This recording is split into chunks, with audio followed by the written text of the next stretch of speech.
नमस्कार, स्वागत है आप सभी का। आप देख रहे हैं मुद्दा। मैं हूं आपके साथ कुमार कुणाल धीरज। मुद्दा में आज बात करेंगे मिडिल ईस्ट की, मिडिल ईस्ट में शांति की।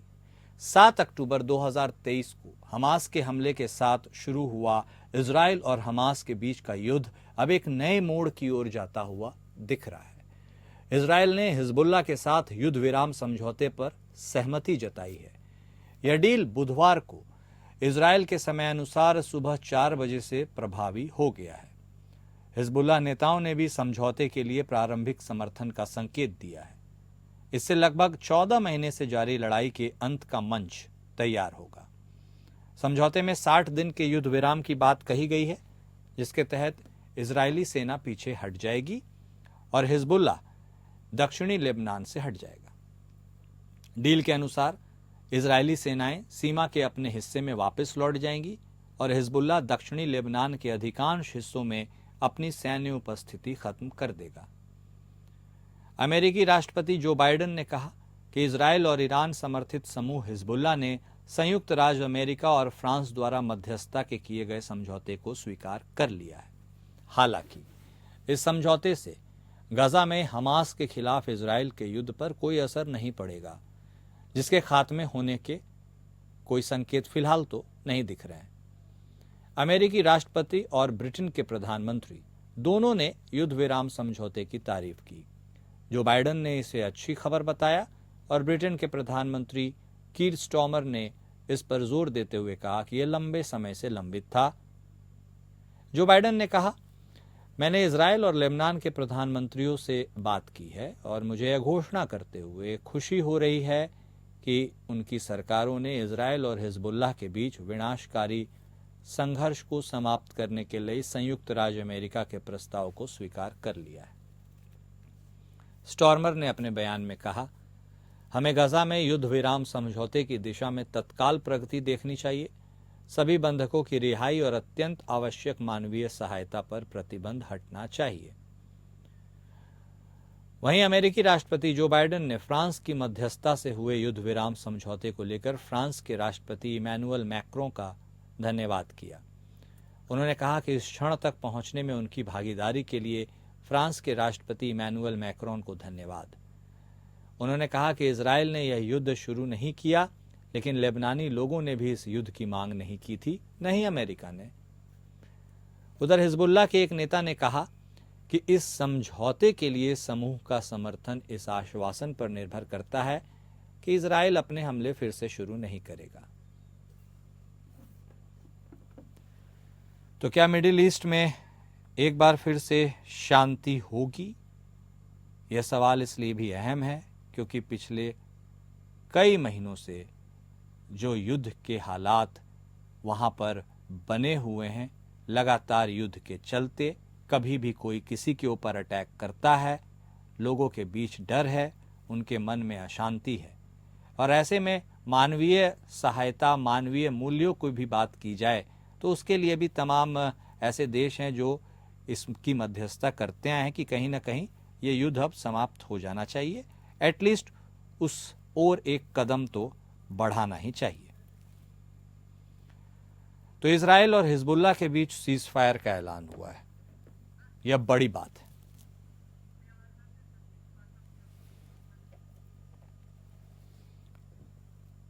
तो 14 महीने से जारी इस लड़ाई का मंच, क्या अब यह मंच तैयार हो पाएगा और क्या इसके दूरगामी प्रभाव होंगे? इसी पर चर्चा करेंगे, आज बातचीत करेंगे। हमारे साथ खास मेहमान जुड़े हैं। हमारे साथ सामरिक मामलों के जानकार संजीव श्रीवास्तव साहब जुड़ चुके हैं। तो वहीं बतौर रक्षा विशेषज्ञ हमारे साथ ब्रिगेडियर विनोद दत्ता भी जुड़े हैं। आप दोनों खास मेहमान का स्वागत है। सबसे पहले संजीव सर, आप ही के पास आते हुए, बात थी आतंकवाद पर प्रहार की, बात थी कि जो जिसकी टेरिटरी में उसे छोड़ेगा वो देश उसे छेड़ेगा, वो देश उसे छोड़ेगा नहीं। हमने इजराइल की ऐसी पूरी कहानी देखती आई और काफी दिनों से यह चल ही रहा था। शुरुआत हमास ने की थी, तो हमास की बात को साइड रखते हैं, हिजबुल्लाह इसमें कूदा था और अब जो इस तरह की चीजें व्याप्त हो गई थी जिससे दोनों तरफ टेंशन था, लेबनान और हमास, मतलब उधर गजा में, तो अब ये दोनों में से कम एक जगह कुछ दिनों के लिए ही सही शांति दिखेगी। 60 दिनों के इस सीज फायर को आप कैसे आंकते हैं श्रीवास्तव साहब? देखिए कुणाल जी, ये एक सकारात्मक घटनाक्रम है और यदि ये जो 60 दिनों का जो सीज फायर की जो डील हुई है ये अगर होल्ड करती है तो ये गाजा में भी एक सीज फायर की जो स्थिति है, जो बंधकों को सुरक्षित छुड़ाने की जो स्थिति है उसको इंश्योर करने में मददगार साबित होगी। ये इजराइल और ईरान के बीच में जो तनाव है उसको कम करने में भी मददगार साबित हो सकती है और ओवरऑल ये पूरे मिडिल ईस्ट रीजन में एक अच्छे स्थितियों को क्रिएट कर सकती है। लेकिन इतना कहने के बाद मैं ये अवश्य कहूंगा कि ये अभी जो डील है अवश्य हुई है, जैसा कि मैंने कहा ये सकारात्मक घटनाक्रम है, लेकिन ये जो डील अगर होल्ड करती है इसके ऊपर हमें अभी देखना होगा कि आने वाले कुछ दिनों में हफ्तों में इस पर कितना अमल करके दोनों पार्टीज दिखाती है। खासकर जो मैं इन आतंकी संगठन जो हिजबुल्लाह है उसके लिए एक ये मौका है कि वो अपने कदमों पर अपने आतंकी जो कृत्यों पर लगाम लगाए और जो भी उसका अब बचा हुआ एग्जिस्टेंस है यदि वो उसको बचा के रखना चाहता है तो ऐसे में बेहतर ये होगा कि वो इस डील का, इस अवसर का लाभ उठाते हुए वो अपने आप को किसी भी तरीके के इजराइल पर किए जाने वाले हमलों से रोके और ये ही उसके लिए अच्छा होगा। लेकिन ये जो गुड सेंस है वो कितना प्रिवेल करता है ये अभी इसके बारे में हमें देखना होगा कि आने वाले समय में हिजबुल्लाह कैसा व्यवहार करता है। लेकिन इजराइल ने ये भी स्पष्ट किया है कि यदि हिजबुल्लाह की तरफ से इस डील का वायलेशन किया जाता है, इसको अगर ब्रीच किया जाता है तो इजराइल फिर से अपनी कार्रवाई शुरू कर देगा।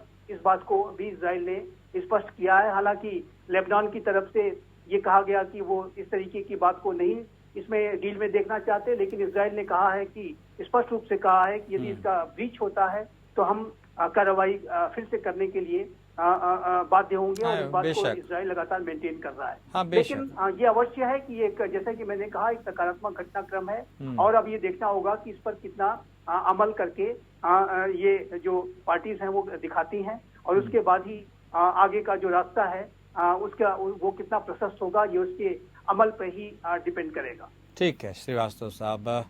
विनोद दत्ता, ब्रिगेडियर विनोद दत्ता साहब भी हमारे साथ जुड़ चुके हैं। सर, ये बहुत प्रतीक्षित और एक तरह से मौजूदा जो परिस्थितियां हैं उसमें एक सरप्राइज के तौर पर भी इसे देखा जा सकता है। इस कदम को आप इजराइल और हिजबुल्लाह के इस कदम में किसे एडवांटेज में आंकते हैं? आई मीन एडवांटेज इजराइल या एडवांटेज हिजबुल्लाह? क्योंकि इजराइल ने साफ तौर पर कहा था कि आतंकवाद के खिलाफ उसकी लड़ाई नहीं रुकेगी। ऐसे में अब मध्यस्थता के ही बावजूद यदि ये तरह की चीजें उभर कर सामने आई है तो इसके प्रभाव को आप कैसे एनालाइज करते हैं सर? देखिए, पहली बात तो ये बहुत अच्छा एक इनिशिएटिव है क्योंकि जिस तरह से वेस्ट एशिया पूरा सुलग रहा था या जिस तरह से वहाँ खून बह रहा था तो एक ये ट्रूस जो आई है वो उसका सब खैर मकदम करते हैं। दूसरी बात, मुझे ये भी लगता है कि इसमें अमेरिका का रोल काफी हो सकता है। खासकर ट्रम्प साहब जब वो प्रेसिडेंट इलेक्ट हुए थे तब उन्होंने कहा था कि मैं जितने भी युद्ध हैं उनको कोशिश करूंगा कि उनको खत्म किया जाए या उनको एक ट्रूस के तहत उनको कंक्लूड किया जाए। तो ये बैकड्रॉप भी इसमें देखी जा सकती है।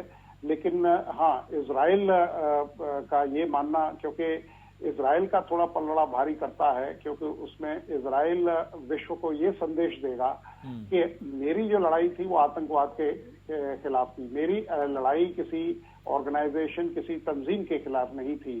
तो ये भी एक पॉजिटिव मैसेजिंग जाएगी। और क्योंकि नेतन्याहू साहब पे भी अब अमेरिकन जो गवर्नमेंट है उसका प्रेशर रहेगा, तो अब देखने वाली बात यह है कि हिजबुल्लाह कब तक इस जो टेम्परेरी ट्रूस है या जो भी करार हुआ है उसको ऑनर करता है। क्योंकि सबसे बड़ी चीज ये है कि लोग अकॉर्ड साइन तो कर देते हैं लेकिन उसको मेंटेन करना, उसको ऑनर करना, वो बिल्कुल मुख्तलिफ चीज होती है। लेकिन हाँ, ये एक वेलकम स्टेप है पूरे वेस्ट एशिया के लिए। बिल्कुल। और श्रीवास्तव साहब देखिए, अब इजराइल ने तो अपना पॉइंट प्रूव कर दिया है अपनी कैपेसिटी, कैलिबर, हर कुछ प्रूव किया है। हमास चीफ को एलिमिनेट कर दिया, उसने हिजबुल्लाह चीफ को भी एलिमिनेट कर दिया।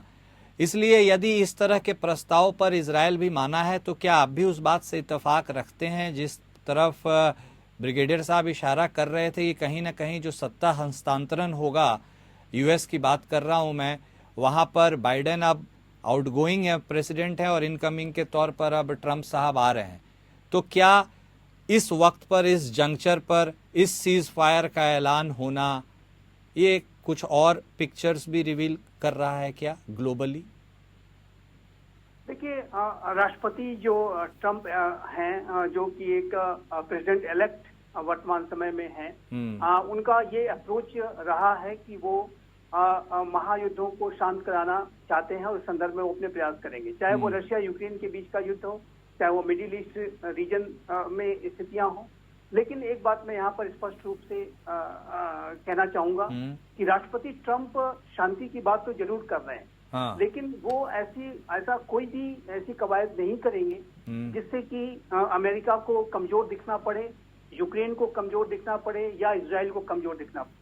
और राष्ट्रपति ट्रंप शांति की बात जरूर करते हैं, वो डायलॉग की समर्थक भी हैं, डायलॉग को भी प्रमोट करना चाहते हैं। यहाँ तक कि उन्होंने डायलॉग करने की प्रक्रिया में नॉर्थ कोरिया के तानाशाह किम जोंग उन से भी अपने पिछले कार्यकाल के दौरान 3 बार बातचीत की। यहाँ तक कि रशिया नॉर्थ कोरिया की टेरिटरी में भी उन्होंने कदम भी रख दिए थे। तो वो डायलॉग के हमेशा से पक्षधर रहे हैं और आज भी जब वो नया कार्यकाल शुरू करने जा रहे हैं तो ऐसे में वो फिर से डायलॉग को प्रमोट करेंगे। लेकिन हमने ये भी देखा है कि president Donald Trump peace through strength की बातें करते हैं, यानी कि वो पोजीशन ऑफ स्ट्रेंथ के साथ, शक्ति के साथ शांति की स्थापना की बात करते हैं। उन्होंने जहां एक तरफ अपने पिछले कार्यकाल के दौरान डायलॉग की अनेक प्रक्रियाएं शुरू की थी, वहीं हमने ये भी देखा था कि वो ईरानियन न्यूक्लियर डील से बाहर आ गए थे। उन्होंने ईरान के ऊपर मैक्सिमम प्रेशर कैंपेन चला करके ईरान को पूरी विश्व की इकॉनमी से लगभग काट दिया था। तो और उन्होंने इस्लामिक स्टेट के ऊपर इतनी बड़ी कार्रवाइयां की कि इस्लामिक स्टेट का जो सरगना था उस समय अबू बकर अल बगदादी, उसने रक्का और मोसुल में जो फिजिकल टेरिटरी बना रखी थी जिसको इस्लामिक खलीफेट इत्यादि वो कहा करता था, उसको उन्होंने एक मैसिव बम्बार्डमेंट्स के माध्यम से, मैसिव मिलिट्री एक्शन के माध्यम से पूरी तरह से नस्तनाबूद कर दिया था। और अबू बकर अल बगदादी को तो एक स्पेशल ऑपरेशन में सीरिया की एक टनल में उन्होंने उसको मार गिराया था। और जाहिर है कि डोनाल्ड ट्रंप का जो शांति की बातें तो अवश्य करते हैं, लेकिन वो शक्ति के साथ शांति स्थापित करने के पक्षधर हैं। वो हमेशा से ये कहते हैं कि we will establish peace through strength. तो ये जो स्ट्रेंथ की जो बातें जो वो कर रहे हैं, वो ये आतंकी जानते हैं, चाहे हिजबुल्ला हो चाहे ईरान हो। इसी वजह से राष्ट्रपति ट्रंप का व्हाइट हाउस में आना ये इन आतंकी संगठनों के लिए और ईरान के लिए अच्छी खबर निसंदेह नहीं थी। और ये जो ईरान है और ईरानियन जो प्रैक्टिस है वो बहुत दबाव में थे। और मेरा ऐसा मानना है कि ट्रंप प्रशासन के आने की वजह से भी आज हिजबुल्ला इस तरीके की डील करने पर मजबूर हुआ है, क्योंकि यदि ये हिजबुल्ला के द्वारा व्हाइट हाउस में ट्रंप बैठे हैं और इजराइल के प्रधानमंत्री पद पर बेंजामिन नेतन्याहू बैठे हैं, तो आप ये मान लीजिए स्पष्ट रूप से ये जो दोनों लीडरशिप का जो कॉम्बिनेशन है वो इन आतंकी संगठनों के लिए डेडली कॉम्बिनेशन है, वो एक काल साबित हो सकते हैं। तो ऐसे में ये जो आतंकी संगठन है इनके ऊपर एक भारी दबाव था और ये जानते थे कि यदि बेहतर यही है कि अब एक डील वगैरह कर ली जाए, कुछ सीज फायर कर लिया जाए ताकि कुछ उनको अपने सर्वाइवल का एक चांस मिले। तो मेरा ऐसा मानना है कि ये दबाव से ही सही, ट्रंप का जो दबाव है उससे ही सही, लेकिन ये अगर ये जिसको हम अपनी भाषा में अगर मैं कहूँ तो भय बुन होए न प्रीत जिसको कहा जाता है कि भय के बिना जो है वो प्रेम नहीं उपजता है। तो ये जो प्रेम पूरा उपज रहा है ये एक अच्छी खबर अवश्य है, लेकिन वो एक ताकत जो वहाँ पर दिख रही है अमेरिका में, उसकी वजह से उपजा हुआ जो भय है उसकी वजह से ये प्रेम दिखाई दे रहा है। एटलीस्ट फॉर ह्यूमैनिटी अगर ये जो सद्बुद्धि आ रही है जो हिजबुल्लाह में अगर ये कायम रहे तो उसके अपने अस्तित्व के लिए भी अच्छा होगा और जिनके लिए भी अच्छा होगा। नहीं, बिल्कुल वाजिब फरमाया आपने और सही बात है सर। ऐसे में ब्रिगेडियर साहब, अब आपको क्या लगता है कि जिस तरह से, ऐसे भी देखिए शुरुआत हमास के तरफ से हुई थी, लेबनान तो कहते हैं ना यूं खामखा में वो शामिल हो गया उस पूरे प्रक्रिया में, ऑल बिकॉज हिजबुल्ला, एंड उसके बाद अलग ही दिशा में उस तरफ भी युद्ध चला गया। ऐसे में आपको लगता है ऐसे जो सोल्जर्स फाइट करते हैं उन सोल्जर्स के जो स्वभाव है, मनोभाव है, उसके ऊपर इसका क्या असर पड़ता होगा यदि इजरायली सोल्जर्स की हम बात करें? क्योंकि एक तरफ आप उनमें जोश भरते हैं कि go head against terrorism with full blow, और फिर एक बार एकाएक से सीज फायर की यह घटना या वाकया सामने आ जाता है। ऐसे में उनके लिए कितना डिफिकल्ट होता होगा इन दोनों सिचुएशन को हैंडल करना? बिल्कुल ठीक कहा और बड़ा वाजिब सवाल है आपका कुणाल। क्योंकि अगर आप देखें, क्योंकि जो एक सोल्जर होता है, एक बैटल साइकोलॉजी होती है, उसके तहत काम करता है। क्योंकि लड़ाई में जब सोल्जर जाता है तो उसके लिए कई इस तरह के फैक्टर्स हैं जो उसके दिमाग पे या उसके जहन पे काम कर रहे होते हैं। एक उसका अपना देश होता है जो सर्वोपरि होता है, एक उसकी पलटन या जिस रेजिमेंट के लिए वो लड़ रहा होता है, अपनी फैमिली या उस तरह के, क्योंकि अब पूरे विश्व में आप देखिए जॉइंट फैमिली सिस्टम तो खत्म सही हो गया है, न्यूक्लियर फैमिलीज हैं, तो उसके ऊपर काफी प्रेशर रहते हैं। और उसका जो मेंटल फ्रेमवर्क है या जो उसकी फॉर्मेटिंग है वो इस तरह की जाती है कि उसको देश के लिए लड़ना है। यकायक इस तरह का अगर कोई सीज फायर होता है या जब इस तरह की कोई टेरिटरीज वगैरह लौटा दी जाती है तो यकीनन उनके मोराल पे काफी फर्क पड़ता है। और कई बार वो ये सोचने पे मजबूर हो जाते हैं कि साहब हम किसके लिए लड़े, हमने अपने साथी इतने किसके लिए खोए, या हमने इतना जो ब्लड शेड किया वो किसके लिए किया। आपको एग्जांपल देता हूँ, 1971 वॉर में जब भारत ने 93,000 सैनिकों को सरेंडर कराया था, जब ईस्ट पाकिस्तान को बांग्लादेश बना के उसको आजाद कराया था ईस्ट पाकिस्तान के चंगुल से, तो जब शिमला अकॉर्ड हुआ था तो तब भी लोगों में काफी रोष था। और इतना, क्योंकि भारत कोई बहुत संपन्न देश नहीं था उस समय, आपको याद है सन 65-66 में अकाल पड़ा था, 65 का युद्ध था, 62 का था और 71 हर 3-4 साल बाद युद्ध होते थे। तो उस समय भी सेना में, क्योंकि मेरे पिताजी ने ये तीनों युद्ध लड़े थे, तो वो अक्सर बताते थे कि जो सेना का मोराल था वो कोई बहुत ज्यादा नहीं था। और मानेकशॉ साहब ने भी, आपको याद होगा, वो बड़ा इंसिडेंट है जब श्रीमती इंदिरा गांधी को उन्होंने कहा था कि शिमला एग्रीमेंट के बाद जब वो आई थी कि they have made a monkey out of you, क्योंकि आपको नेगोशिएट करना चाहिए था कि कश्मीर हमें वापस मिले, तब हम इन सोल्जर्स को या जो हमने टेरिटरी जीती है उसको हम वापस करेंगे। तो जहां तक सैनिक का मनोबल का बात है तो वो काफी इम्पैक्ट होता है, क्योंकि ये जो ट्रूस हुई है, मुझे तो पूरा यकीन है कि इसमें अमेरिका का जो दखल है वो काफी हद तक है। लेकिन यस, सैनिकों के लिए एक अपना जो जीत का परचम है वो लहराते जाना, वो एक एफ्रोडीजियाक की तरह काम करता है खास तौर पर। हाँ बिल्कुल बिल्कुल सर, और खास तौर पर तब जब वो एक टेरिटरी में आगे बढ़ जाते हैं और फिर उन्हें वहां से पीछे हटने को कहा जाता है, जो कितनी मेहनत से वो आगे बढ़ते होंगे संभवतः समझा जा सकता है। लेकिन श्रीवास्तव सर, एक और बात निकलकर सामने आई है, क्या इतना ही आसान है किसी ऑनगोइंग युद्ध को रुकवा देना इन पावरफुल नेशंस के लिए?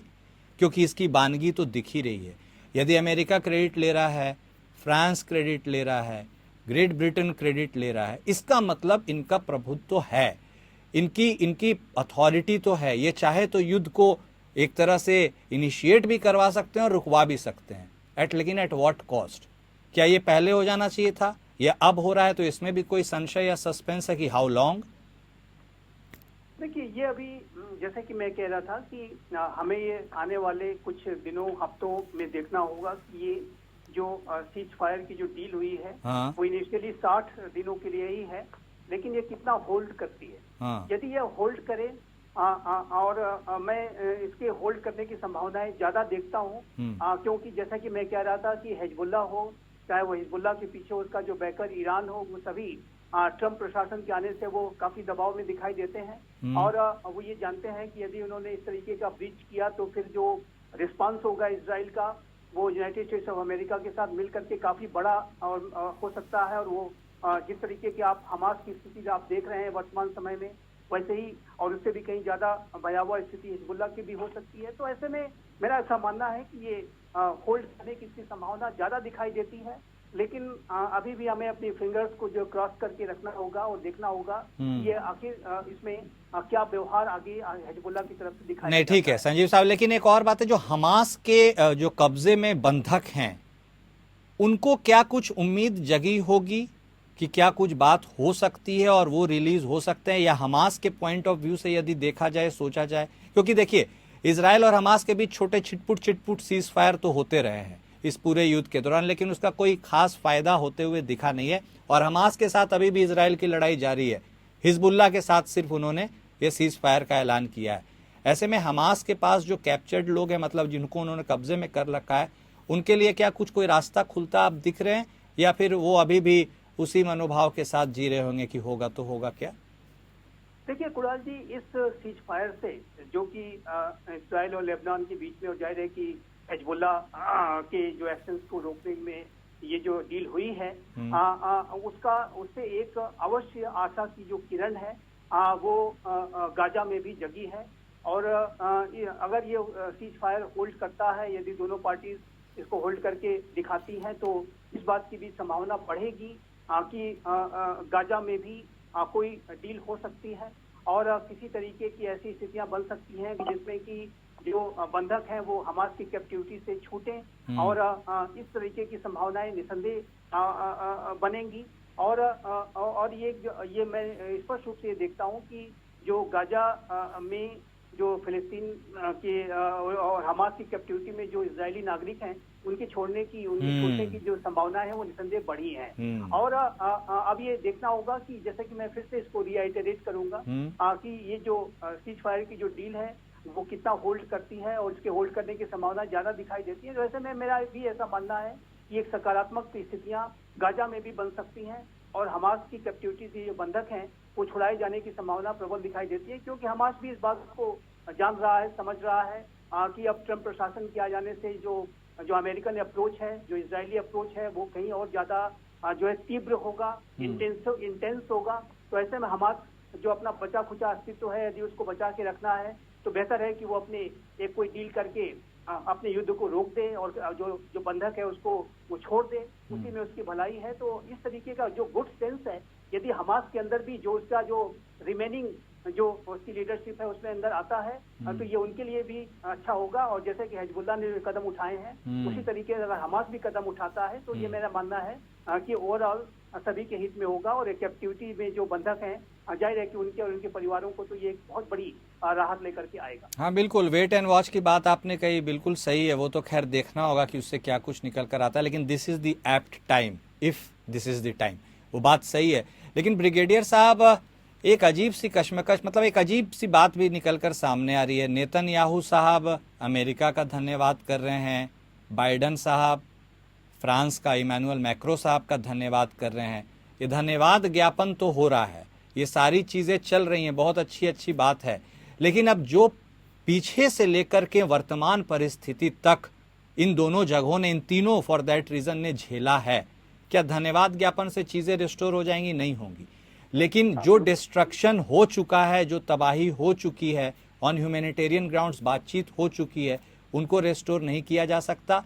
और ऐसे में अब आगे का जो रास्ता है निकलकर, आपको क्या लगता है कि एक बाइडन साहब ने यह क्रेडिट अपने पास लेने के लिए इसे इस्तेमाल किया कि ट्रंप साहब इससे पहले क्रेडिट ना ले ले, ये मेरे ही टेन्योर में हो जाए तो बेहतर है?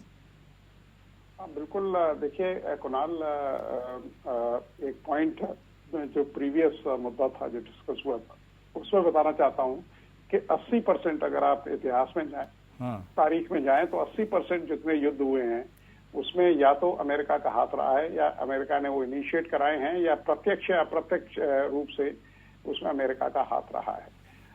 दूसरी चीज, अब इस तरह की देखिए, आप इतना सब मतलब खून खराबा हो जाने से, इतना सब तहस नहस हो जाने से के बाद अगर आप किसी ट्रूस पे पहुंचते हैं, और चाहे वो बाइडन साहब उसका क्रेडिट लें या ट्रंप साहब उसका क्रेडिट लें, क्योंकि बाइडन का जो टेन्योर था वो 4 साल कोई बड़ा अनइवेंटफुल टेन्योर था, और आज अगर उनकी पार्टी हारी है तो वो बाइडन साहब का उसमें काफी योगदान रहा है, क्योंकि उन्होंने कोई इस तरह के डिसीजंस नहीं लिए, कोई he was just towing the line and he was letting the vehicle run on neutral gear. तो इन सब चीजों को देखते हुए अगर बाइडन साहब इस बिलेटेड स्टेज पे क्रेडिट लेना चाहते हैं कि साहब उन्होंने ये टेम्पररी ट्रूस लाया है, तो ये दुनिया को मालूम है कि he has done sweet little. And आज अमेरिका की अगर जितनी भी पतली हालत है वो उसमें बाइडन साहब का काफी कंट्रीब्यूशन है।